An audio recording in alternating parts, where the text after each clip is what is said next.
कि जो आदमी फौज में नौकरी नहीं कर सकता ना, वो कहीं नहीं सकता। तो यहाँ पर ऐसा कोई घर नहीं है जिस घर में एक सैनिक नहीं है। मैंने मेरे जिंदगी में कभी फौज का किसी काम को भी डिफिकल्ट नहीं समझा। डिफिकल्ट नहीं समझा। हाँ, उसको हमेशा एक तरह से मनोरंजन के रूप में ही लिया। मातृभूमि से जिसको प्यार नहीं है, या समझ लो उसको अपने माँ बाप से भी प्यार नहीं है। बिल्कुल।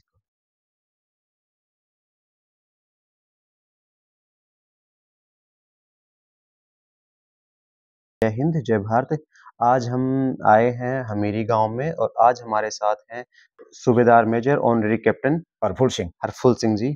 आज हम उनसे बातें करेंगे और उनके एक्सपीरियंस के बारे में जानेंगे कि उन्होंने मतलब इतने 32 साल आर्मी में सर्विस देके आए हैं, तो उनका क्या क्या एक्सपीरियंस रहा है और आने वाली पीढ़ी को वो क्या अपना संदेश देना चाहेंगे उसके। नमस्कार साहब। नमस्कार साहब, नमस्कार। हम रमन जी का तहे दिल से स्वागत करते हैं कि आज वो हमारे एक्स सर्विसमैनों की सुझाव लेने के लिए और उनकी सूझबूझ के लिए और उनको थोड़ा सा आगे मोटिवेशन करने के लिए हम ये सोचते हैं कि पेंशन आने के बाद में भी कोई ऐसी संस्था है जो हमारे कार्यों को, हमारे बुढ़ापे को देखने के लिए टाइम टाइम पर हमारी को मोटिवेशन करती रहती है और हमारी सुध लेती रहती है। इसके लिए मैं रमन जी का बहुत बहुत धन्यवाद करता हूँ। बहुत बहुत धन्यवाद। आपका बचपन कैसा रहा? मतलब मेरा बचपन बहुत ही अच्छा रहा। मैं एक सहयोग देने वाले परिवार से, और जो एक इंसान को संस्कार मिलने चाहिए उस संस्कार से पैदा हुआ हूँ। क्योंकि मेरी माता जी थी, वो कम से कम भी 60 सदस्य थे उनके परिवार में। तो आदमी जैसा देखता है वैसा ही अपने बच्चे का दिमाग एक एक कोमल फूल की तरह, जैसे सूर्यमुखी फूल है वो सुबह पूर्व की तरफ होता है, शाम को पश्चिम की साइड में जाता है, वैसे ही संस्कारों का आदमी को जिस किस्म के संस्कार मिलते हैं वही उसकी बचपन की नींव होती है। तो मेरे बचपन की जो नींव थी वो संस्कार से जुड़ी हुई थी, इसलिए मेरे को किसी भी तरह की कोई बचपन से कोई परेशानी नहीं हुई। और मेरे माताजी पिताजी बिल्कुल पशु पर कृषि पर आधारित थे, कोई नौकरी पैसा नहीं था। उसके बावजूद भी उन्होंने हमारे को जितना लिखाई पढ़ाई में जितना जोर दिया, आज हम उनके बच्चों को भी नहीं सिखा सकते जितना अनपढ़ होते उन्होंने हमारे को सिखाया। उसकी मेन वजह यही है कि वो माता पिता संस्कारी थे और उन्हीं के संस्कार से हम उनके संस्कारों का सम्मान करते थे। बिल्कुल। और उसी के कारण से हमारे को आगे चल करके उन संस्कार की बदौलत ही हमारा जीवन आज तक सफल है। सफल रहा है। तो आपने मतलब आर्मी में जाने का कब सोचा कि मन में मतलब वो जोश और जुनून कब पैदा हुआ कि मेरे को भी आज आर्मी में जाना है? आपको आपने कौन सी क्लास में थे जब आपने सोचा कि मेरे को भी आर्मी में जाना है? आर्मी का जुनून मेरे चाचा जी थे, वो फौज में थे। जब उनको मैं देखता था तो वो बड़े स्मार्ट रहते थे और हमेशा मतलब जो भी बात पूछते थे वो हमारे को बहुत ही मोटिवेशन करके बताते थे। और उस टाइम में सबसे बड़ी बात यह है कि गांव में जो विजन था वो ज्यादातर फौज का ही था। क्योंकि फौज में सबसे ज्यादा जो है वो जोनो डिस्ट्रिक्ट है, वो एक सैनिकों का डिस्ट्रिक्ट है। तो यहाँ पर ऐसा कोई घर नहीं है जिस घर में एक सैनिक नहीं है और उसके रिलेटिव सेना में नहीं है।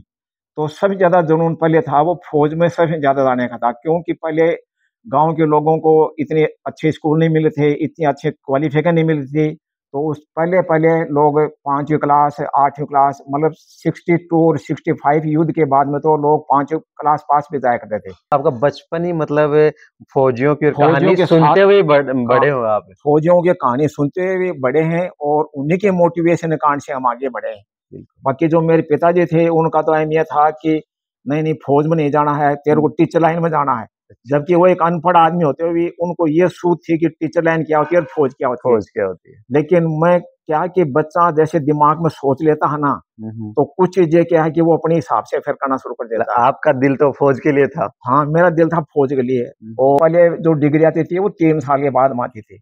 हम 3 स्टूडेंट थे, हम तीनों 3 साल के बाद में जब हम फाइनल में था उस टाइम में हायर सेकेंडरी से डिग्री आई तो उनका कि भाई तुम्हारी डिग्री ले जाओ। मतलब 11वीं की जो 30 वो जो मार्कशीट होती थी वो हम लाने गए थे। तो उस टाइम पोस्टर लगे हुए थे कि भाई फौज की बहुत बड़ी रैली है। जब अपना जो बीआरओ था वो कलेक्टर ऑफिस उसके पीछे था, ऊंची टंकी है वहां पर टिल्ले के ऊपर। तो हम तीनों वो हमारे और कुछ नहीं पहले था। आजकल जो इतने पेज लगा रखे हैं ना 70 तरह के प्रमाण पत्र, 70 तरह के डॉक्यूमेंट वो नहीं थे पहले। हम वो बस वो 11th के वो लेके गए मार्कशीट और लाइन में लग गए, खड़े हो गए। तो एक मेरा दोस्त था, उसकी थोड़ा हाइट कम थी, उसको तो हाइट में निकाल दिया। दूसरा दोस्त था, उसकी हाइट ठीक थी, लेकिन उसके एक अंगुली में थोड़ा सा फ्रैक्चर था। तो बोले बेटे पहले इसका इलाज करा के आओ। और मैं सौभाग्यशाली था कि मेरे को बताया कि आप ठीक हो। उसके बाद में 400-500 लड़के थे, उनमें से 20-20 का ग्रुप बना दिया कि भी 20-20 लड़कों को दौड़ना पड़ेगा कलेक्ट्रेट ऑफिस के हाल लगा के, जो पहला और दूसरा आएगा उन्हीं को लेना, बाकियों को नहीं लेना है। तो 500 ग्रुप बन करके वो 20-20 का उनमें से बना करके, मतलब 20-5 100 के 5 ग्रुप बन गए। तो सभी को दौड़ाए, तो मैं पहले नंबर पर आ गया, मेरे को छाड़ लिया। अच्छा। उसके बाद बताया कि आप कल मेडिकल की आ जाना। नॉर्मल जो मेडिकल होता है हाथ पांव का, ऐसे जो आंखों से देखा जा सकता है, वो उन्होंने देखा कि ठीक है। हम दूसरे दिन गए, पिताजी को बताया कि मैं तो कल ऐसे ऐसे बोल रहे, नहीं फौज नहीं जाना है, आप तो टीचर लाइन में जाना है। वो ठीक है पिताजी, क्योंकि घर में सबसे बड़ा मैं था, तो सारी चीज समझ में आती थी कि भाई परिवार के लिए भी कुछ करना है। इस चीज को दिमाग में सोच करके और मैं दूसरे दिन चला गया। दूसरे दिन मेरा मेडिकल हो गया और तीसरे दिन बताया कि आप 2 दिन के बाद बना आपका टेक्निकल टेस्ट होगा। तो उस टाइम रिटन में टेस्ट नहीं होता था। उस टाइम क्या है कि छोटे छोटे खिलौने हैं, उनको टुकड़ों में डाल दिया जाता था, वो मिक्स कर दिया करता था, उनको टाइम दे दिया जाता था, फिर उनको जोड़ना। हाँ, उनको टाइम दे दिया था कि इतने टाइम आपको जोड़ना है, तब आप पास हो गए। तो वो 10-12 जैसे मान लो पशु हो गए, आदमी हो गए, तो उनके सबके टुकड़े कर करके वो लकड़ी के, और वो उनका प्लान नहीं होता था, वो पहले डाल दिया करते थे, टाइम दे दिया करते थे कि टाइम इसको जोड़ना। उसमें टाइम जोड़ा, तो वो टाइम में जोड़ दिया, वो पास हो गया। बोले आप इसमें टेस्ट में पास हो और अभी आप रिकॉल करेंगे आपको जब आप आ जाना। और बाकी इतना था कि हमारे को उस टाइम कोर क्या होती है, मेडिकल कोर क्या होती है, इन्फेंट्री क्या होती है, इसके बारे में ध्यान नहीं था। बस जो हरी वर्दी पहनता था ना, अपने को सिर्फ फौज का पता था सिर्फ, बस ये सोचते थे कि ये हरी वर्दी है, ये फौज है। बाकी जो आज मतलब बच्चे घर हैं जाते हैं, क्यों आज मोबाइल का जमाना होगा, लोग जागरूक ज्यादा हो गए, तो पहले ड्रेस पर ये फौजी आदमी, बाकी वो उसमें कहाँ नौकरी करता है, वो क्या काम करता है, उसका काम क्या है, ये नहीं, वो सब ये सोचते थे कि सब देश के लिए दुश्मन को मारने के लिए फौज में भर्ती होते हैं। बस यही जुनून था कि हम भी अपने देश के लिए क्यों। इसमें बुरा मानने वाली बात नहीं है। सबसे बड़ी बात यह है कि एक हम जिस इस धरती माता पर बैठे हैं, ये भारत माता भी हमारी है, इसकी रक्षा जब तक नहीं होगी, जब तक यहाँ पर कोई रह नहीं सकता। कोई नहीं, जो कि हमने देखा है, पहले मुगलों का शासन था, उसके बाद ब्रिटिश आ गए। तो आज भी अगर इस देश की रक्षा नहीं होगी, तो वापिस हमारे गुलाम होने के कगार पर जाना पड़ेगा। इसलिए मातृभूमि से जिसको प्यार नहीं है, या समझ लो उसको अपने माँ बाप से भी प्यार नहीं है। माँ बाप बाद में, पहले मातृभूमि है। आप भर्ती कब हुए थे आर्मी में? भर्ती में हुआ था 76 में। 76 में। और मतलब आप उस टाइम इतने इंटेलिजेंट थे कि 76 में आपने ग्रेजुएशन कर लिया था? 76 में मैंने ग्रेजुएशन कर लिया था, ग्रेजुएशन करके मैं गया था। मतलब वो भी उस टाइम बहुत बड़ी बात थी कि उस टाइम में कोई बिल्कुल पढ़ने का माहौल ही नहीं था, उस टाइम पे आपने ग्रेजुएशन हम अपने माता पिता के बहुत शुक्रगुजार हैं कि उन्होंने हमारे को वहां तक पहुंचाया। तो आप यहाँ से भर्ती होने के बाद में आपकी ट्रेनिंग कहाँ हुई? हमारी भर्ती होने के बाद में मैं बताता हूँ कि ये तो हमारे पता ही नहीं था कि कोर क्या होती है। नहीं तो मेरी एजुकेशन था, मैं तो एजुकेशन कोर में चला जाता, लेकिन पता ही नहीं था कि एजुकेशन कोर क्या होती है, मेडिकल कोर क्या होती है। बस ये हरी ड्रेस पहनते थे, इनको ये सती, ये सारी फौजी की, सारी फौजी। तो उन्होंने कहा कि आपको बरेली में जाना है। तो हम जाट रेजिमेंट बरेली में चले गए।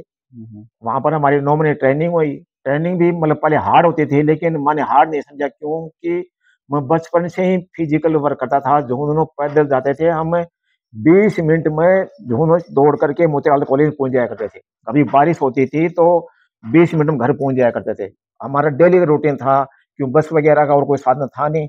तो फिजिकल में मेरा कोई दिक्कत नहीं आई, और एजुकेशन तरफ से कोई दिक्कत नहीं आई, क्योंकि एजुकेशन में मेरे पास में थी। तो मैंने कभी ट्रेनिंग को ऐसे सीरियस लिया ही नहीं कि ट्रेनिंग तो बहुत बड़ी हाउ है। हाउ कुछ नहीं था मेरे लिए। मेरे लिए जो भी था वो सब कुछ फिजिकली सिंपल था। बाकी जो बच्चे घर पर काम नहीं करते हैं ना, उनके लिए थोड़ा हार्ड होता है, लेकिन अपने तो कोई हार्ड है नहीं, क्योंकि मैं तो हार्ड वर्क से जुड़ा हुआ था, खेती का काम करना, माँ बाप के काम हाथ बटाना, और उसके बाद में पैदल स्कूल में जाना, पैदल स्कूल में आना, तो फिजिकली कोई दिक्कत नहीं थी। और एजुकेशन तरफ भी कोई दिक्कत नहीं, क्योंकि उस टाइम तो 8वीं पास लोग पहुंच जाते थे, तो मेरे को किसी तरह कोई दिक्कत नहीं हुई। हर चीज में मैं हमेशा अव्वल रहा। और सबसे बड़ी बात है फौज में कि आदमी को अपने सीनियर की इज्जत करनी चाहिए, किसी का भरोसा नहीं तोड़ना चाहिए, क्योंकि भरोसा एक बार टूट जाता है तो वो दोबारा नहीं बन सकता। अपने कमांडर पर हमेशा भरोसा रखना चाहिए, कमांडर अपना आप ही फिर उस पर भरोसा करेगा, फिर आपको नौकरी करने में कोई दिक्कत नहीं आएगी। सबसे बड़ी बात है कि मेरे पास एजुकेशन थी, तो जैसे हम भगत सिंह का, चंद्रशेखर आजाद का इतिहास पढ़ते थे, तो ये सोचते थे कि ये छोटी छोटी उम्र में ही अपनी मातृभूमि के लिए, अपने देश को आजाद करने अपने जीवन दे दी, तो हमारे तो गवर्नमेंट पैसे भी देगी और साथ साथ उन्हीं की लाइन पर चलने का हमारे को मौका देगी। सबसे बड़ी बात ये है। इसलिए आदमी को अपनी मातृभूमि की रक्षा के साथ साथ घर की भी इसमें रक्षा होती है, समाज की भी रक्षा होती है, क्योंकि घर से समाज बनता है, समाज से अपना बाकी क्षेत्र बनता है, उससे स्टेट बनता है, उससे अपना देश बनता है। तो नेम नेम जो लगती है वो यहीं से परिवार से लगना शुरू हो जाती है। तो आपको यूनिट कौन सी मिली थी इस टाइम पे? यूनिट फिर मेरे को 9 महीने की ट्रेनिंग के बाद 11 जाट मिली थी, जिसकी पहली पोस्टिंग फील्ड में थी, जो सांबा में थी, जो JNK में पड़ती है। 11 जाट इन्फेंट्री यूनिट थी? इन्फेंट्री यूनिट थी 11 जाट। अच्छा, तो सांबा में आपकी जो पोस्टिंग हुई पहली? सांबा हमारी पहली पोस्टिंग हुई। अच्छा, तो हमारे जो वहां पर क्या है कि सेना में 2 तरह के बॉर्डर होते हैं। एक होता है IB, जो में निर्धारित होता है, दोनों देशों की सहमति होती है कि ये IB है। तो सांबा जो सेक्टर है उसमें IB है। मतलब ये सांबा सेक्टर कहाँ पड़ता है? सांबा सेक्टर जम्मू के साथ ही पड़ता है। अच्छा, जम्मू से 22-23 किलोमीटर पड़ता है। तो पहली पोस्टिंग हमारी वहीं पर होती है। मोर्चे कैसे होते हैं, पहली ट्रेनिंग हमने वहीं से सोचा, क्यों हम IB में थे, तो मेंटेनेंस करना, वहाँ की ट्रेनिंग करना, जो भी है उससे संबंधित जो ट्रेनिंग होती है वो सारी ट्रेनिंग होती है, वो IB होती है। दूसरा होता है जिसको मैं LC बोलते हैं, line of control. Line of control क्या है कि जब 1947 हमारा देश आजाद हुआ था, तो देखो किसी टिप्पणी नहीं करनी चाहिए, लेकिन उसमें कुछ हमारे राजनेताओं की भी गलती है। नहीं, आज जो कश्मीर की समस्या हमारे सामने नहीं होती वो चीज, लेकिन उसको उजागर करने से कोई फायदा नहीं, क्योंकि एक एक गलती को बार बार दोहराने से कोई मतलब नहीं। उस गलती का समाधान करने के बारे में कोई दोहराई होती है, वो तो अच्छा होता है। तो आपके टाइम पे तो LOC में फेंसिंग नहीं होगी शायद? नहीं, ये तो बाद में धीरे धीरे, तो 92 के बाद में क्या है कि धीरे धीरे ये उग्रवाद थोड़ा बढ़ना शुरू हो गया। उसके बाद में धीरे धीरे ये शुरू हुए थे, उस टाइम नहीं थी। मतलब आपके तो डायरेक्ट सामने पाकिस्तानी चौकी सामने थी? हाँ बिल्कुल। उसके बाद में क्या है कि जैसे जंगल सेक्टर बनता है आपका, नौशेरा सेक्टर जिसको बोलते हैं, तो वहां पर हमारे आमने सामने थी, बिल्कुल नजरी मिला हम में 35 गज के ऊपर समझ लो, 35 गज पर, मतलब उनका पोस्ट है हाइट में, 35 गज में हमारा इधर। तो वो मतलब उसमें जाने के लिए लाइन, अपने लिविंग था, वहां से जाने के लिए अंडरग्राउंड रास्ता होता है, वो सब बना, वो भी रखते थे, हम भी रखते थे। मतलब उस टाइम सिर्फ पिल्लर ही था, मतलब पिल्लर ही होता था सीमा के लिए? नहीं, LOC पे कोई पिल्लर नहीं होता है। LOC कोई, वो तो लाइन ऑफ कंट्रोल तो क्या होती है कि नजरी तौर से बना लेते हैं कि भाई ये क्षेत्र इनका है, बाकी वो तो बदमाशी से किया मामला है। अच्छा, बदमाशी से किया, बाकी वो क्षेत्र हमारा था। लेकिन वो बताओ ना, 47 के बाद में जो वो कुछ पॉलिटिकल इश्यू हो गया, वो पॉलिटिकल इश्यू हो गया पाकिस्तान। क्यों, हम थोड़े शांतिवादी थे, कम्युनिकेशन जरूरी होता है, सब ज्यादा जरूरी चीज क्या होती है, कम्युनिकेशन होता है। और कम्युनिकेशन समाज में भी जरूरी है। आपका मेरा थोड़ा सा झगड़ा हो गया, अगर आप हम कम्युनिकेशन तोड़ जाती है, समझिए वो झगड़ा ज्यादा बढ़ता चलेगा। बिल्कुल। अगर आपके साथ कम्युनिकेशन है, भाई एक को तो थोड़ा सोचना पड़ेगा, पहल तो करनी पड़ेगी। मैं सोचता हूँ मेरे दिमाग में, नहीं मैं पहल क्यों करूंगा, आप सोचोगे मैं पहल क्यों करूँ। पहल जो करता है वो इंसान होता है। बिल्कुल। और जो पहल नहीं करता है वो मूर्ख होता है। पहल करने से हर चीज का समाधान होता है। मतलब अगर बटालियन का देखें तो मतलब इलाके वाइज बांट दी गई, जैसे सिख रेजिमेंट अलग हो उसमें ऐसा गई। बात की, उसमें देखो ऐसा होता है कि जब हम पैदा होते हैं ना, तो हमारे जो DNA टेस्ट क्यों होता है, कुछ एक चीजें हमारी DNA में है।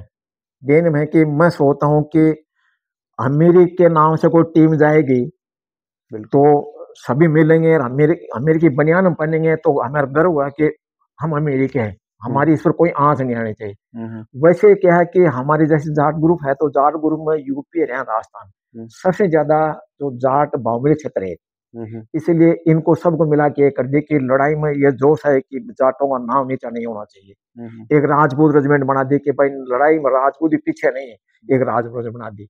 एक पंजाब रेजिमेंट बना दी कि भाई हम भी किसी से वाई गुरु का खासला वाई गुरु की फतेह, पता है। हम किसी से कम नहीं। तो कहना मतलब है कि वो एक मोटिवेट करने के लिए उसमें एक ब्लड ग्रुप से संबंधित है, उसमें जोश आ जाता है। तो कि भाई अपनी कौम का नाम नीचा नहीं कौम होना, का नाम नीचा नहीं होना चाहिए।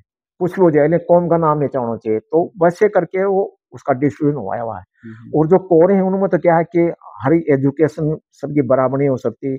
तो उसमें पूरे ऑल इंडिया के आदमी होते हैं, जैसे मेडिकल कोर है, इंजीनियर कोर है, आपके सिविल कोर है। तो इनमें तो पूरे इंडिया के आदमी सेट होते हैं अच्छा, अच्छा। और इसलिए इनको बनाया गया है, इसका फायदा भी है। तो एक चीज़ बताओ, जैसे अभी जैसे आपकी यूनिट बॉर्डर पे भी रही, पीसी स्टेशन में भी रही। तो बॉर्डर पे तो चलो समझ में आता है कि बॉर्डर पे आर्मी काम होती है। पीसी स्टेशन में फिर क्या रोल रहता है आर्मी पीस का? स्टेशन में आर्मी का रोल ये रहता है कि एक तो क्या है कि वो अपनी कैजुअल ट्रेनिंग है वो करते रहते हैं, हुँ, हुँ। कैजुअल ट्रेनिंग करते नहीं है। दूसरा क्या है कि देखो एक ये काम देखो बॉर्डर रहते हैं तो वो वहां पर बड़ा मुश्किल का काम होता है, क्यों उसमें लापरवाही नहीं बरत सकते। और फिर हर कथाने के साथ साथ में थोड़ा आराम की जरूरत होती है। हुँ, हुँ। और थोड़ा सा के बच्चों का क्यों उस टाइम किसी बच्चे होशियार हो जाते हैं, उनको पीस में लाने का बच्चे को लाने का टाइम मिलता है। बच्चों को अच्छे एजुकेशन हायर करने के लिए भी गवर्नमेंट आज के लिए सुविधा दे रही है। हुँ, हुँ। अच्छे अच्छे स्कूल हैं तो उनमें भी अपने बच्चों को पढ़ा सकता है। और अपने खुद के भी 3 साल के लिए थोड़ा सा के मोटिव नहीं तो कि एक एक से ये सोचता है कि अपने को तो यहीं पर रहना, नहीं, तो थोड़ा सा माहौल बदल जाता है थोड़ा-सा। माहौल बदल जाता है, वो डिमोरल हो जाता है एक एक जगह रहने से। हुँ, तो हुँ। उसको थोड़ा मोटिवेट करने के लिए भी वो है और जरूरी भी है। हुँ, हुँ। आप सुबह जल्दी खेत में जाकर ये सोते हैं चलो 2 घंटे आराम करेंगे, हुँ। तो वो एक तरह से 3 साल का या 2.5 साल का था वो रेस्ट पीरियड दे वो देते हैं एक तरह उसको। से रेस्ट पीरियड तो नहीं समझो आप, लेकिन क्या है कि मातृ सेवा के साथ साथ खुद का भी थोड़ा कुछ मोटिवेट टाइप में हो मोटिवेट जाता है। है। उसके बाद में खुद भी क्या कि फौज का एजुकेशन भी होता है, वो भी वहाँ पर थोड़ा आराम से हो जाता है। जैसे फौज की भी तो एजुकेशन होती है ना आगे प्रमोशन के लिए, हुँ, तो हुँ। वो भी खास तौर से इस टाइम में हो जाती है। तो वो भी वहाँ पर तो करने के आपकी लिए पोस्टिंग पीसी स्टेशन में भी रही, बॉर्डर पे भी रही और असम साइड में भी रही। तो मुश्किल टाइम कौन-सा रहा मतलब आपके लिए? मुश्किल टाइम ड्यूटी अगर देखें तो सबसे चैलेंजिंग देखो भौगोलिक दृष्टि से देखे जाए या फिर भौगोलिक दृष्टि से देखो ऐसा है कि जे.एंड.के वो सबसे भौगोलिक दृष्टि से सबसे हार्ड है। अच्छा। क्योंकि सबसे बड़ी बात है कि एक तो हमने वहाँ के रास्तों से वाकिफ नहीं। हुँ, हुँ। दूसरा, आदमी जब सुबह बिस्तर से उठता है ना, हुँ, हुँ। तो वो ये सोच के उठता है कि बिस्तर को अच्छी तरह फोल्ड करके चलते हैं, शाम को आएंगे या नहीं आएंगे। हुँ, हुँ। लेकिन डीमोरल नहीं होता वो, क्योंकि उसका डेली डेली रूटीन का डेली का काम है। रूटीन है वो। भाई आरओपी पे जाना है, काउंटर इंसिडेंसी चल रही है वहां पर जाना है, एम्बुलेंस में जाना है, और भी जो भी टास्क मिलते हैं फौज से वो सारे करने हैं। तो वो कभी दिमाग में नहीं, मतलब अपन शहीद हो जाएंगे ये कभी दिमाग नहीं सोता। वो ये सोता है कि अपनी मातृभूमि के लिए काम करना है। हुँ, हुँ। तो ये कभी दिल में आता ही नहीं है कि भाई ये काम अपने लिए मुश्किल है। हुँ, कोई हुँ। काम मुश्किल नहीं है। और जो आदमी घर से बिल्कुल फिजिकली होता है ना, उसको मैं कहता हूँ कि जो आदमी फौज में नौकरी नहीं कर सकता ना, वो कहीं नहीं कर सकता। हुँ, हुँ। मैंने मेरे जिंदगी में कभी फौज का किसी काम को भी डिफिकल्ट नहीं समझा। डिफिकल्ट नहीं समझा। हाँ, उसको हमेशा एक तरह से मनोरंजन के रूप में ही लिया। जैसे फिर भौगोलिक दृष्टि अगर बात करें असम वगैरह की, वो मतलब उसमें कैसा रहा माहौल देखो माहौल? वो सेवन सिस्टर हैं, वो जे की वजह कम है क्योंकि पहले वहां पर इतना ज्यादा उग्रवाद नहीं था। हुँ, हुँ। और दूसरी बात कि वहाँ की सीमा जैसे बर्मा से सटी हुई है, हुँ, हुँ। तो उनका भी इतना खतरा नहीं है। अभी जे के क्षेत्र है वो तो हमारा पूरा पूरा पाकिस्तान बॉर्डर पाकिस्तान से सटा हुआ है। सटा हुआ है। और बर्मा है तो वो इतना अ, उसमें इतनी ज्यादा दिक्कतें नहीं है। वहाँ तो जो माओवादी है उन्हीं से थोड़ा बहुत दिक्कत है, हुँ। बाकी दिक्कत नहीं है वहां से, बाकी हुँ, उनसे हुँ। कोई दिक्कत नहीं है। हुँ, हुँ। और जे में तो क्या है कि गोली का सामना है हमेशा 24 घंटा। अच्छा। तो वहां पर वो सबसे भौगोलिक दृष्टि से सबसे ज्यादा हार्ड। तो कभी डायरेक्ट गोली से सामना हुआ आपका कभी? गोली छू नहीं, के निकली गोली कभी? से तो देखो ऐसा नहीं, जब पोस्ट होते हैं उनमें तो ये होता ही रहता है। ये कोई अब कहते हैं ना कि भाई वो नहीं, कभी आपको लगी गोली वगैरह नहीं नहीं, कभी भी? मालिक के दया से और अब कहीं भी कभी छुई कभी नहीं? कोई गोली नहीं लगी हमारे अच्छा, को। अच्छा। और क्योंकि हम प्रिकॉशन से जो भी काम करते थे, प्रिकॉशन करते थे, जो बुलेट प्रूफ, लापरवाही नहीं करनी, लापरवाही नहीं, जैसे बुलेट प्रूफ है, जो भी प्रिकॉशन दे रखे हैं गवर्नमेंट ने, जो हिदायतें दे रखी हैं भाई, कैसे पोस्ट तक पहुंचना, कैसे वापस लौटना, मतलब देखो गोली जोश के साथ होश भी। हाँ, जोश के साथ होश होना बहुत जरूरी चीज है, ये सूझबूझ से जरूरी होती है। तो ये नहीं कि नहीं नहीं ऐसे, तो गोली तो वो तो पत्थर को पाड़ देती है, तो वो तो अगर आप प्रिकॉशन नहीं मानोगे, जो फौज की गाइडलाइन दी उसको नहीं मानोगे, तो धोखा खाओगे। तो कभी आपका कोई साथी अगर आपके सामने शहीद हुआ कभी? देखो मेरे साथी शहीद हुए, और उनके डेड बॉडी लेकर भी मैं खुद आया, क्योंकि वो मेरे को ही रिस्पॉन्स दिया गया कि आप भी वो लेके जाओगे। तो मैं जम्मू एयरपोर्ट से उनको लेकर के दिल्ली, दिल्ली से जयपुर, जयपुर से उसका गांव पड़ता है अलवर में, वहां पर आया हूँ। देखो वो तो बहुत मुश्किल रहा वो। क्योंकि मैंने किसी फौजी साहब से बात की थी, तो उन्होंने बोला कि आर्मी मैन के लिए कोई मुश्किल नहीं होता, लेकिन सबसे मुश्किल काम ये होता है कि अपने साथी को मतलब इस हालत में देखना, कि बाकी बोले वो चाहे मरने मारने से डरता नहीं कभी भी, नहीं, लेकिन नहीं जब जिस दिन ये उसके सामने आ जाता है ना, तो सबसे मुश्किल काम उसके लिए ये हो क्योंकि जाता वो है। तो उसका मेन पर्पज है, जब भर्ती हो तभी सोचते हैं कि हमने तो भारत माता के लिए काम करना है। लेकिन वो उसका उसके लिए सबसे मुश्किल काम है। सबसे मुश्किल काम है, उनके घर वालों को समझाना सबसे मुश्किल काम। सबसे मुश्किल काम है, क्योंकि एक तो उनके घर वालों को समझाना, जबकि अपने साथ वो हमेशा अपनी यूनिट में रहा है, और उसके साथ ऐसा हो जाना मतलब बहुत ही टफ सिचुएशन हो जाती है वो। बहुत भावुक पल होते हैं वो। हम्म। फौज में क्या होता है कि जो भरोसेमंद आदमी होता है उसको अफसर ज्यादा अपनी यूनिट के बाहर नहीं भेजते कभी भी। तो हमेशा क्या है कि अपने विश्वास पात्र मान करके, और हमेशा ज्यादातर मेरी पूरी नौकरी यूनिट की है। जब सुबेदार मेजर का प्रमोशन आ गया तो सुबेदार मेजर दो नहीं रह सकते यूनिट में, तब मेरे को उनको भी मजबूर होकर के और यूनिट से पोस्टिंग करना पड़ा। एक यूनिट में मतलब कितने लोग होते हैं? एक यूनिट में वैसे तो 900 साढ़े 900 होते हैं, लेकिन बाकी अटैच पटेज मिला के 1000-1100 बीच में हो जाते हैं। अच्छा, तो 1000-1100 में एक सुबेदार मेजर होता है? सुबेदार मेजर एक ही होता है। अच्छा, सुबेदार मेजर सीओ और सुबेदार मेजर एक ही होता है। अच्छा, तो आप कारगिल में कहाँ थी आपकी यूनिट? कारगिल में जो आज जिसको कारगिल बोलते हैं, 84 में कारगिल में वही थी हमारी यूनिट। कारगिल सेक्टर में वही थी? 84 में, हाँ, मतलब हमारी यूनिट इन्फेंट्री ग्रुप की दूसरी यूनिट है कारगिल में पहुंचने वाली। कारगिल में पहुंचने वाली, उससे पहले राज राइफल थी, और दूसरी यूनिट हमारी है कारगिल तो में। कारगिल का क्या एक्सपीरियंस रहा था? कारगिल में देखो साहब, अभी तो बहुत साधन हो गए, उस टाइम साधन नहीं थे वहां पर, मतलब लोग महीने महीने तक नहाते नहीं थे, शेविंग नहीं करते थे, सब कुछ जम जाता था। लेकिन कहने मतलब है कि फौज में रहते रहते उसको इतना टफ बना दिया जाता है कि वो किसी चीज को हार समझता नहीं, उसके हमेशा दिमाग में रहता है कि भारत माता की सेवा करनी है, चाहे हमारे सामने कितनी परेशानियां हैं। तो उन परेशानियों समझते नहीं थे, क्योंकि जो मेन विजन है, जो मुख्य उद्देश्य है, वो तो सेवा करना था। तो कारगिल में मतलब आपकी जो यूनिट थी वो टॉप पे थी या फिर टॉप में थी? हमारे कारगिल में तो 14-15 शहीद हो गए थे। क्यों वहां पर पहाड़ी थोड़ी गर्मी होती है, तो अवलांचन आ जाता है एकदम से, तो उसमें स्लाइडिंग में। तो मतलब आपकी मतलब टोटल सर्विस कितने टाइम की रही है? 32 साल। 32 साल। तो अभी आप मतलब रिटायर कब कब हुए आप रिटायर? मैं हुआ था नवंबर 2009 में। 9 में ऑनरेरी कैप्टन से। Honorary captain. तो कहाँ से होते आप रिटायर? दिल्ली से आता। दिल्ली से। अच्छा, तो उसके बाद में मतलब रिटायर होने के बाद में आपका क्या रूटीन रहता है? मतलब एक आर्मी पर्सन के लिए एक वो लाइफ छोड़ के आना और फिर यहाँ पे गांव की लाइफ में ढलना, तो मतलब कैसा रूटीन रहता है उसके बाद? देखो, समाज कहता है कि फौजी आदमी समाज में घुलता नहीं, लेकिन मेरा सोच उनसे कुछ हट करके है। क्योंकि मैं भर्ती होने से पहले भी मैं कोई 17-18 साल का भर्ती नहीं हुआ था।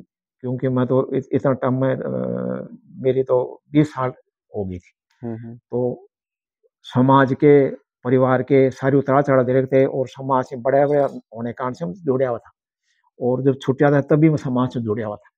तो मेरे को यहाँ आने के बाद में मेरे को कोई ऐसी कोई दिक्कत नहीं हुई, क्योंकि मैं ये मानता हूँ कि भाई मैं कहाँ आ गया, ऐसा कुछ नहीं हुआ। मैं तो समाज से पहले भी जुड़ा था, बीच में छुट्टियां तभी जुड़ा हुआ था, और आने के बाद भी जुड़ा हुआ था। समाज की मैं चैलेंज के साथ कह सकता हूँ कि आज भी जो यहाँ समाज में रह रहे हैं ना, समाज की जो भी गतिविधियां हैं, चाहे विवाह शादी के है, चाहे कोई भगवान को प्यारा हो जाता है उसी गतिविधियां हैं, चाहे किसको लेन देन के बारे में है, चाहे कोई भी सोशल वर्क है, उसके बारे में जो यहाँ रहने वाले नहीं जिनको जानकारी है उससे मेरे को भरोसा है कि मेरे को उससे ज्यादा जानकारी है। और ये स्वाभिमान से मैं कह सकता हूँ। इसलिए मेरे को समाज में होने, क्योंकि पहली बात तो है कि आदमी को जब एजुकेशन होती है तो 50% एजुकेशन तो किताबों से मिल जाता है। और मेरा जो सब्जेक्ट था वो तो पॉलिटिकल और सोशोलॉजी ऐसा था कि वो समाज से जुड़ा हुआ एक तरह से, तो मेरे को किसी चीज में कोई दिक्कत नहीं हुई। मतलब एडजस्ट करने में कोई दिक्कत नहीं है किसी तरह के एडजस्ट करने में। आज आप गांव के लड़कों को तैयार कर रहे हो कि मतलब फौज में जाने के लिए मोटिवेट कर रहे हो? देखो, मैं जब दो बच्चे भी कहीं भी खड़े होते हैं तो उनको मोटिवेट यही करता हूँ कि देखो, फौज से नौकरी नहीं। आदमी भर्ती होने से लेकर के और जब तक भगवान को प्यारा नहीं होता तब तक स्वाभिमान की नौकरी जीता हो, स्वाभिमान की जिंदगी जीता हो। बाकी मेरे को लगता नहीं, मेरा अनुभव के हिसाब से, कि फौज के ऊपर कोई 1% आदमी ऐसे को लांछन लगा दे, वो एक अलग बात है। वो भी क्या है कि जैसे कुछ है लांछन कैसे लगाते हैं कि फौज नौकरी अच्छी नहीं, क्योंकि लोमड़ी वाली कहानी होती है कि लोमड़ी के अंगूर नहीं मिलते हैं तो वो बोलते अंगूर खट्टे हैं। असामाजिक तत्व वाली बात हाँ, तो वो एक असामाजिक तत्व वाली बात है। नहीं, फौजी नौकरी क्या, फौज नौकरी कुछ नहीं। अच्छा, कुछ एक आदमी होते हैं कि वो अपने आप को ढाल नहीं सकते, इसलिए वो बोलते हैं नहीं नहीं यार, फौज में तो नौकरी अच्छी नहीं, फौज में तो चमचागिरी है। ऐसा कुछ नहीं है भाई। हम हमारे माँ बाप की इज्जत नहीं करेंगे तो माँ बाप की इज्जत करना क्या चमचागिरी है? बिल्कुल नहीं। क्या उनको सम्मान देना चमचागिरी है? क्या अपने बड़ों को सम्मान देना चमचागिरी है? आपका टीचर है, आपको एजुकेशन देता है, क्या वो चमचागिरी है? तो उनका सम्मान है वो चीज, वो उनका सम्मान है। हम उनको सम्मान देंगे। देखो, हम जिसको सम्मान देंगे वो उनसे बढ़ के हमारे सम्मान देगा। बिल्कुल देगा। हम आपको एक बार राम राम बोलेंगे तो अगले को 2 बार बोलना पड़ेगा। और आप ऐसी बातें, देखो, एक गाना है कि लाख छुपाओ छुप नहीं सकेगा राज सही का चेहरा, ऐसी निकली बात बताते हैं चेहरा। आप सोचते हैं यार इसको क्या राम राम को देख लिया, लेकिन ऐसे नजर मोड़ ली तो उसमें देख लिया तो सब चेहरा बता देता है कि मतलब इसकी भावनाएं क्या है। तो ऐसे क्या कि पहली बात यह है कि कभी द्वेष की भावना किसी के साथ नहीं रखनी चाहिए। हमेशा जो अपने गुरु का सम्मान नहीं करता है उसकी शिक्षा भी अधूरी रहती है। एक कलेक्टर बन जाता है, उसकी माँ ने कभी ट्रेन नहीं देखी, लेकिन जब घर से जाता है तो माँ क्या बोलती है पता आपको? माँ बोलती है कि बेटा रेलगाड़ी में आराम से चढ़ना, जबकि उसको ये नहीं पता कि रेलगाड़ी लोहे की है कि कोई जानवर है कि क्या है। लेकिन वो क्यों? कि माँ बाप का फर्ज होता है, वैसे टीचर का जो शिक्षा दे उसका फर्ज होता है कि हर चीज घर से बताता है। लेकिन माँ ने कभी ट्रेन नहीं देखी, अपने एक IAS बनेगा उसको पता नहीं क्या कैसे चढ़ना कैसे उतरना, लेकिन वो भी उसको बताया कि बेटा अपना माँ का धर्म निभा रही है वो चीज। हाँ, वो अपने माँ का धर्म निभा रहा है कि बेटा ट्रेन में आराम चढ़ना चाहिए। माँ को ही नहीं पता ट्रेन सारी लोहे की है, कोई जानवर है, कैसे क्या है। बिल्कुल। तो वो सम्मान की बात होता है, वो एक गाइडलाइन की बात है। कलेक्टर कितने बड़ा हो जाओ, लेकिन जो शिक्षा माँ बाप दे सकते हैं वो कलेक्टर माँ बाप को नहीं दे सकते। बिल्कुल नहीं। वही कहानी गुरु की, जो शिक्षा गुरु दे सकता है वो उसका बनाया हुआ चेला कितना ही बड़ा हो जाए वो शिक्षा उसको नहीं दे सकता। तो आपने मतलब इतनी साल की आर्मी की सर्विस देखी है, फिर यहाँ गांव की लाइफ देखी है, तो मतलब आपने मतलब अगर बात में समाज में कितने उतार चढ़ाव देखे हैं, मतलब कि कौन सी चीजें आपके टाइम पे थी जो आज नहीं है, ऐसी चीजें मतलब कितने उतार चढ़ाव क्या क्या देखे देखो आपने? जो मेरा अनुभव है वो जो हमारी पीढ़ी है, मतलब 50 और 60 के 10 वाली पीढ़ी, वो सबसे भाग्यशाली पीढ़ी है। सबसे भाग्यशाली पीढ़ी इसलिए कि जितना हमारी पीढ़ी उतार चढ़ाव देखे कि मैं सोच नहीं सकता कि आने वाली पीढ़ी इतना उतार चढ़ाव देखेंगे। सबसे पहले घर में मिट्टी दिया होता था, उसमें मिट्टी सरसों का तेल डाल कर और बत्ती डाल के दिया जलाते थे, वही रोशनी थी, कोई रोशनी नहीं थी। उसके बाद धीरे धीरे धीरे थोड़ा सा विकास आता, मार्केट से चिमनी आना शुरू हो गया। वो भी कौन सी? जिसमें खोल करके उसमें पेच और बत्ती डालते थे और फिर उसको मिट्टी तेल डाल के उस जलाते थे। उसके बाद में थोड़ा सा और विकास हुआ तो हाथ से घुमाने वाली जो चिमनी होती थी, जब बत्ती ऊपर हो जाए नीचे हो जाए, वो आई। उसमें थोड़ा सा विकास हुआ कि थोड़ा स्कूलों के एजुकेशन में थोड़ा सा और विकास हुआ तो लैंप आना शुरू हो गया, जिसको लैंप लगाया जाता था, बच्चों को देते थे पढ़ने के लिए, बाकी नहीं देते, बोलो बंद कर देना मिट्टी तेल दो, कहाँ से आएगा। उसके बाद में लैंप के बाद में क्या हुआ कि आंधी आती थी तो भाई कहीं बाहर जाना पड़ता है खेत खलिहान में, तो उसके लिए क्या करें, तो फिर धीरे धीरे लालटेन का चलना आया, जिसमें शीशा लगता था, लालटेन जिसको हाथ में लेके चलते थे। जो आपने चौकीदार पिक्चर में देखी होगी, जो चलता है लालटेन लेकर के, जागते रहो जागते रहो, हाँ, हाँ, हाँ। ठीक है ना, वो लालटेन। उसके बाद में क्या कि धीरे धीरे धीरे थोड़ा और विकास हुआ, तो ये लाइट का सिस्टम शुरू हो गया, तब ये लाइट आनी शुरू हो गई।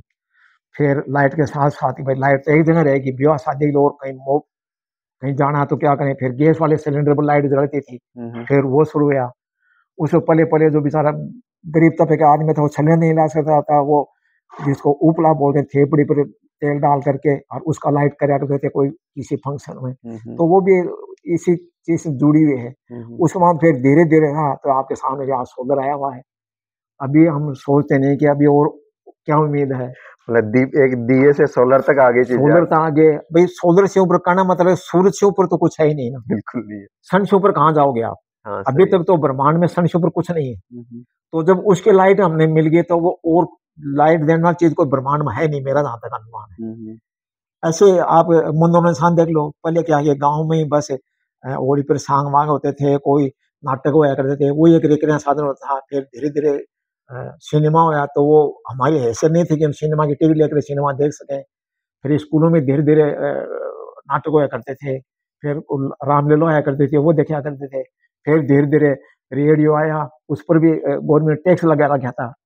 टैक्स इसलिए वो भी ऐसे नहीं कि रेडियो खरीद लेंगे तो टैक्स कैसे भरा जाएगा। आज एक गाड़ी खरीदनी आसान है, लेकिन उसको पेट्रोल डालना मुश्किल है। तो वैसी हालत तो रेडियो की थी पहले। फिर रेडियो भी धीरे धीरे टैक्स माफ हुआ, रेडियो भी चलेगा, टीवी आया, अभी टीवी चलेगा। अब ये बर्बादी का रूप मोबाइल आ गया, इससे जनता बर्बाद हो रही है 99%, क्योंकि इसका यूज निगेटिव रूप से ज्यादा ले रहे हैं लोग। पॉजिटिव रूप से इसका लेते हैं तो बहुत अच्छी चीज है, लेकिन कहना मतलब है कि देखो, पिक्चर भी लेता हूं आपको, पिक्चर में बहुत से पार्ट होते हैं। अब वो देखने वाला निर्भर था कि वो उस पार्ट को किस रूप में देख रहा है। एक और था, उसको अपनी माँ के रूप में देख रहा है, अपनी बहन के रूप में देख रहा है, अपनी बेटी के रूप में देख रहा है। तो ये नजरिया तो देखने वाले पर निर्भर होता है।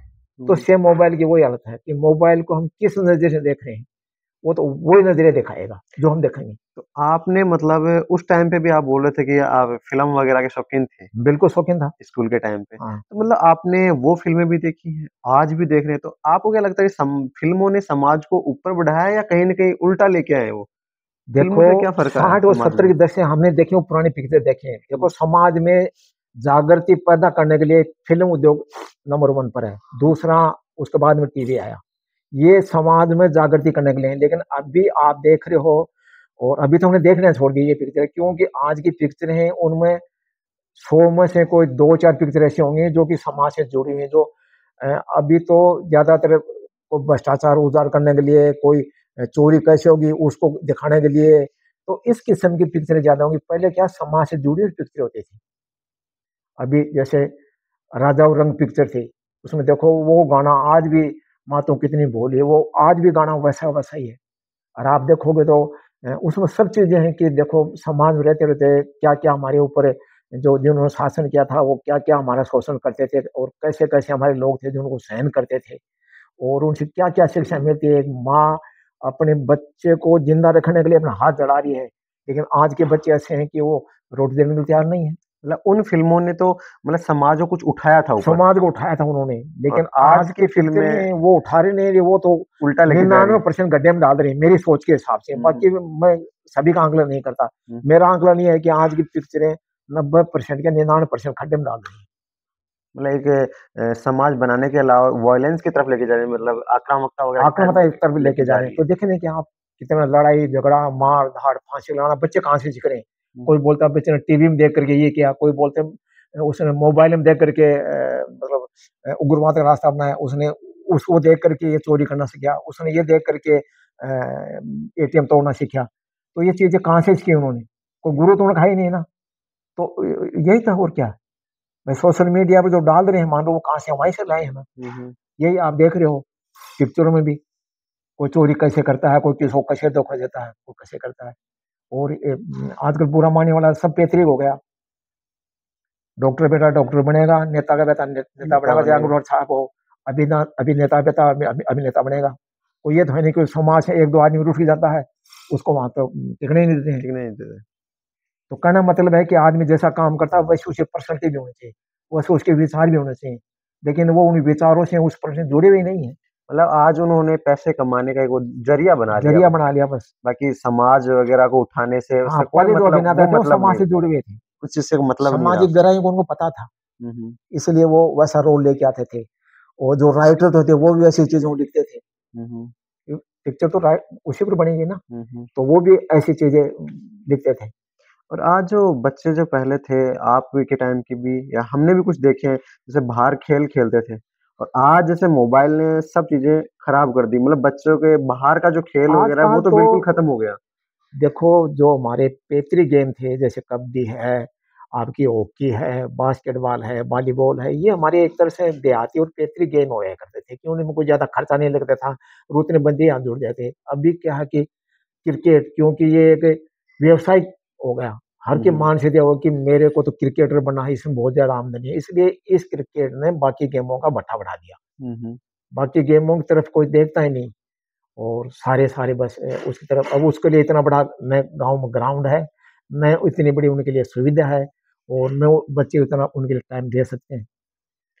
तब वो खेल थे तब सबकी फिज़िकल फ़िटनेस भी थी। फिज़िकली फिट नहीं थी। आज मतलब सारे बच्चे कुपोषित ज़्यादा हैं, कि फिज़िकल फ़िटनेस तो रही नहीं। फिज़िकली फिट इसलिए नहीं होनी, पहले 5 साल से पहले तो स्कूल में नहीं जाते थे। हुँ, हुँ। अब 3 साल का बच्चा है, उसको गुड्डी की तरह बना कर बस में बैठा दिया जाता है, हर बस आती है तो उतार लिया जाता है, फिज़िकल कहाँ से आएगा? हुँ, हुँ। और इसीलिए उनको आज हर काम टफ़ लगेंगे, कि बोले ये भी काम हार्ड है, ये भी काम हार्ड है, और आप बचपन से सारे काम करो, कोई हार्ड नहीं है। बिल्कुल। क्योंकि बचपन से अपने आपके टाइम पे तो मतलब सारे जो खेत के वगैरह जो एग्रीकल्चर से जो रिलेटेड काम थे, सुबह काम करते थे, बाद में स्कूल वो जाते थे। काम करते थे बिल्कुल करते थे।